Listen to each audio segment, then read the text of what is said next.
So America will keep supporting Israel, which means a steady flow of weapons, more firepower and possibly more bloodshed.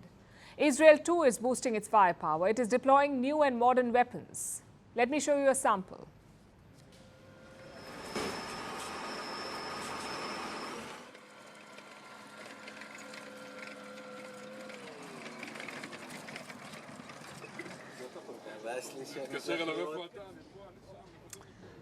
This is an Israeli armored personnel carrier, better known as Zelda.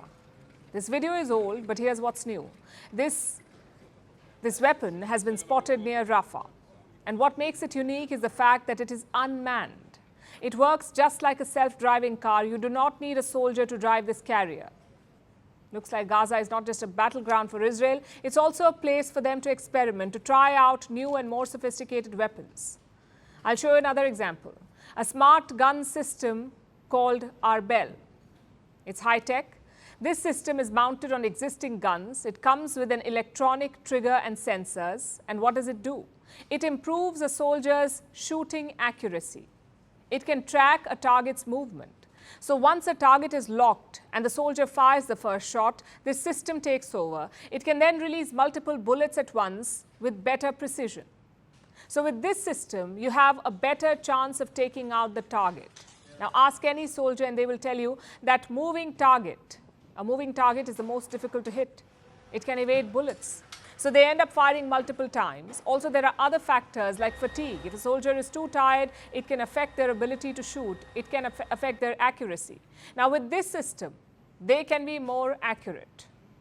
And this is ideal for the war in Gaza, where Israeli soldiers are engaging in urban warfare. Going by one claim, soldiers using the Arbel system are 3 times more likely to hit the target. Israel has deployed all kinds of intelligent weapons. One of them is called the Blue 109 bomb. It's commonly known as the bunker buster bomb. Now, this bomb is made in the US. It is not a lightweight weapon. The warhead on the bomb weighs more than 900 kilograms. And what is it used for? It can penetrate hardened structures without exploding. This bomb goes off only after it has made its way inside the structure. Now, the Americans deployed these bombs in Afghanistan, and now they're being used to destroy Gaza. Then we have something called the JDAMs, Joint Direct Attack Munitions. This is basically a guidance kit. In the past, most bombs were simply dropped from the sky. There was no guarantee of accuracy. That's why they were called dumb bombs. This guidance kit makes the same bombs smart. It converts a bomb into a precision-guided munition, which can hit targets with great accuracy. Does that mean that Israeli soldiers can never go wrong? Well, the answer is no. They will go wrong when they act on the wrong intelligence, and unfortunately, that too has happened. For the mass bombing campaign in Gaza, Israel turned to artificial intelligence, or AI. They relied on AI to hunt down targets. The system is called Lavender. It is basically a database, and here's how it works. Israeli forces fed a large amount of data about potential targets in Gaza. Then they asked Lavender, this AI system, to identify these suspects, to pinpoint members of Hamas and Palestinian Islamic Jihad. The AI tool gave them 37,000 names, 37,000 people. All of them were labeled as suspects. But the system got it wrong. In many cases, these so-called suspects turned out to be just civilians. Now, in an ideal scenario, this intelligence would have been vetted, preferably by a real intelligence officer. But when this war began, Israel removed a lot of the checks. If Lavender tagged someone as a target, they were treated as a target, they were bombed, no questions asked. Until the matter reached the ICJ, the International Court of Justice, where South Africa questioned Israel's actions. They said that Israel was committing a genocide using high-tech weapons.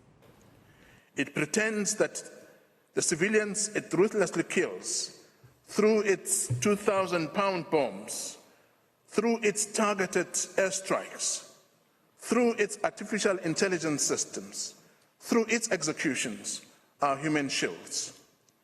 This whitewashing of Israel's genocide misses the key and fundamental element, that of the massive and still mounting evidence of Israel's genocidal intent.